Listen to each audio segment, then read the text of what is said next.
Hello everyone, in this tutorial I am going to show you how you can install Snapchat on your Windows laptop or PC. So let's go to our Windows search option, and in the search option we are going to search for store, and here you can see Microsoft Store.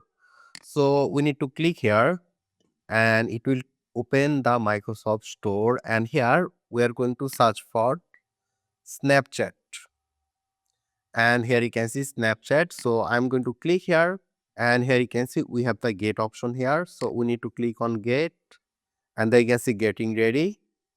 So it will start installing Snapchat in Windows, and they can see it is installed, and here we have the open button over here. And if we now just minimize this and go to our Windows search option and search over here Snapchat, and here you can see it is showing Snapchat.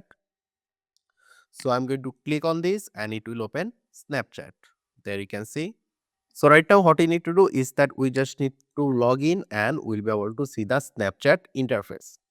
So this is how we can install Snapchat on Windows. I hope this was useful. Make sure to subscribe, and I hope to see you in the future tutorials.